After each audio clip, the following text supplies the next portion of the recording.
that we do institute a commission of inquiry to get to the root cause of why people are forced to disappear.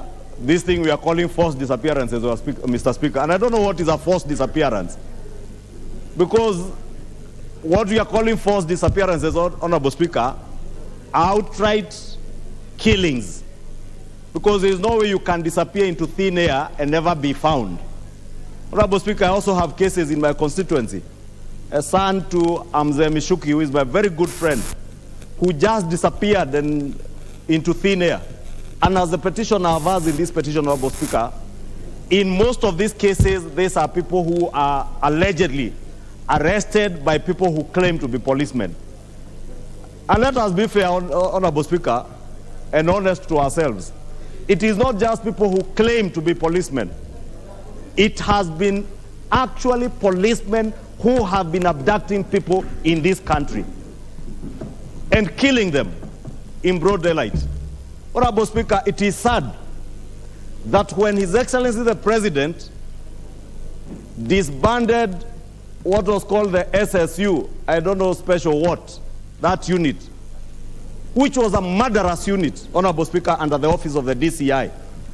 There are many people who sought to use that as an opportunity to make politics out of it. And I was shocked, Honorable Speaker, that the people who are saying, no, now you are targeting the people who served in the former regime. You are targeting DCI Kinoti.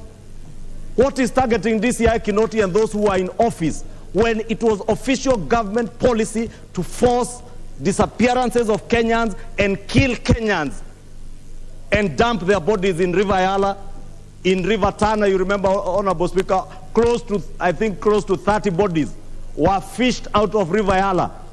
Another close to 20 bodies were fished out of River Tana, Honorable Speaker. Therefore, we cannot say that anybody is being targeted. And I know because some of them today have been invited to the DCI on small matters. When the time comes, I want to ask DCI Amin not to fear anybody. Those who sanctioned and commissioned the extrajudicial killings of very many innocent Kenyans must answer, Honorable Speaker. And we must be a nation where we don't bury our history in the sand. The only reason, Honorable Speaker, why things keep repeating themselves and get into a vicious cycle of repeating the same mistakes as a country is because we never hold anybody to account. It cannot be, Honorable Speaker, that, as this petitioner says, close to 1,200 people have disappeared into thin air. And you didn't see them rise with the Holy Spirit like Jesus Christ did. They just disappeared. Some their bodies are found, others their bodies are never found, Honorable Speaker. Therefore, we must get to the root cause of all these things, Honorable Speaker.